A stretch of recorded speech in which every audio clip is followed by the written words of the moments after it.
Pernah tak anda terfikir, apa rahsia orang yang nampak sentiasa tenang je berhadapan dengan pelbagai masalah setiap hari? Selamat datang ke kupasan kita kali ini. Hari ini kita nak sembang tentang satu rutin spiritual harian yang kedudukannya sangat istimewa dalam tradisi Islam kita. Ia bukan sekadar tentang membaca, tapi macam mana amalan ni boleh membina satu perisai rohani dan mental yang sangat utuh, bermula dari saat dunia masih lagi gelap, sehinggalah ke waktu kita sibuk mengharungi hari kita. Cuba anda bayangkan, anda bangun tidur dan suasana kat luar tu betul-betul sunyi. Gelap lagi. Tak ada langsung bunyi enjin kereta, tak ada notifikasi telefon yang masuk. Di dalam kesunyian mutlak ni, anda duduk bersendirian dengan satu amalan utama, membaca satu juzuk Al-Quran berserta tadabbur, iaitu penghayatan yang mendalam. Persoalannya sekarang, macam mana tindakan yang nampak sangat peribadi dan sunyi ni mampu mengubah keseluruhan trajektori hidup anda dari segi emosi, psikologi dan juga realiti kehidupan harian. Jom kita tengok lebih dekat. Kita mulakan dengan bahagian pertama, keberkatan waktu sebelum subuh. Okey, mari kita selami benda ni. Surah Al-Isra ayat 78 memberikan kita satu landasan yang sangat berkuasa. Ayat ni menyebut dengan jelas yang bacaan Al-Quran pada waktu fajar ni adalah sesuatu yang disaksikan. Fikirkan tentang perkataan tu sejenak.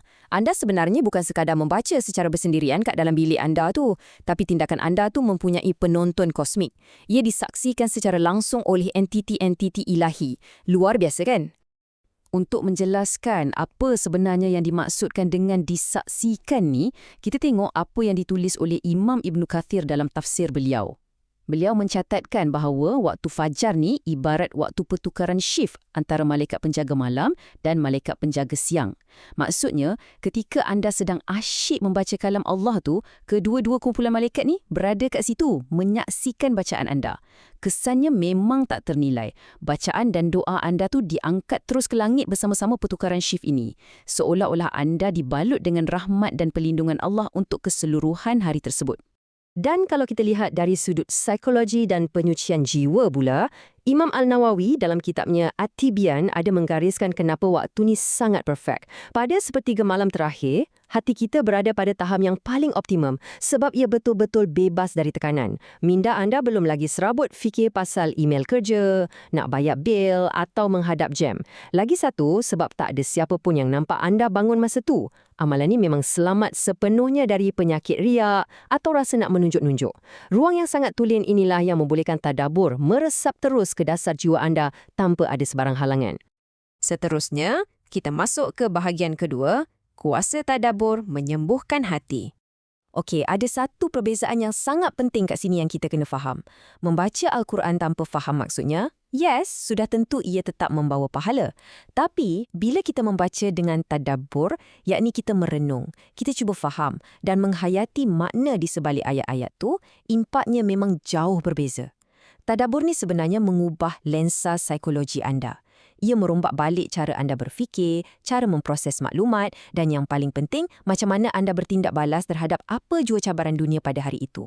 Praktis merefleksi Al-Quran ni bukan sekadar satu cadangan yang bagus tau, tapi ia adalah satu arahan langsung daripada Allah. Seperti mana yang dinyatakan dalam surah Sad, tujuan Al-Quran yang penuh dengan keberkatan ni diturunkan adalah supaya manusia memperhatikan atau mentadaburkan ayat-ayatnya. Ia memang direka untuk bagi pelajaran kepada kita yang mahu berfikir. Kiranya macam ni, Al-Quran tu adalah manual kehidupan yang kita kena buka dan fahamkan setiap hari. Apabila anda biasakan diri buat tadabbur ni setiap pagi, apa yang anda dapat secara praktikalnya ialah satu lensa Al-Quran. Bayangkan anda melangkah keluar rumah untuk pergi kerja. Mungkin anda akan berhadapan dengan rakan sekerja yang buat hal atau krisis peribadi yang tiba-tiba datang. Dengan lensa ni, akal fikiran anda telah pun dibimbing oleh wahyu terlebih dahulu. Jadi anda melihat masalah tu bukan dari sudut emosi yang tengah tertekan, tapi dari sudut pandang Al-Quran. Penuh kesabaran, penuh hikmah dan penyelesaiannya pun jauh lebih adil dan tenang. Pendek kata, anda dah siap dilengkapkan dengan senjata rohani sebelum masuk medan tempur? Kita teruskan perjalanan kita ke bahagian ketiga, ketenangan dalam kehidupan harian. Terdapat sebuah hadis sahih Muslim yang sangat-sangat indah menceritakan perkara ni. Hadis ni menyebut bahawa sesiapa yang membaca dan mempelajari kitabullah akan didatangi oleh sakinah. Sakinah ni bermaksud ketenangan yang betul-betul turun secara literal menyelubungi kita. Mereka ni dilimpahi dengan rahmat dan dikelilingi pula oleh para malaikat. Cuba anda bayangkan, anda bawa aura perlindungan dan ketenangan ilahi ni bersama-sama dengan anda ketika tengah sibuk dalam meeting yang tegang ataupun bila deadline kerja dah makin dekat. Memang lain perasaannya. Jadi poin yang paling krusial yang kita nak tengok kat sini adalah macam mana ketenangan spiritual ni diterjemahkan kepada manfaat praktikal harian kita. Sakinah ni nyata kawan-kawan. Ia bermaksud emosi anda akan kekal stabil. Contohnya, bila ada orang tiba-tiba potong jalan masa anda tengah memandu atau bila perancangan besar anda gagal, anda tak akan mudah nak melenting. Anda sentiasa ada sangkaan yang baik terhadap takdir Allah. Malah, ramai yang amalkan rutin ni bagi tahu yang diorang rasa rezeki dan masa diorang hari tu seolah-olah dilipat gandakan dan sangat berkat. Semuanya sebab apa? Sebab diorang utamakan masa dengan Al-Quran di awal pagi. Seterusnya, kita beralih ke bahagian keempat, istiqomah dan pembelaan akhirat. Menetapkan sasaran 1 juzuk sehari ni sebenarnya ada kesan kumulatif yang sangat hebat. Secara matematiknya je, komitmen ni memang akan garanti anda khatam keseluruhan Al-Quran setiap bulan. Tapi ia jauh lebih besar dari sekadar angka tu.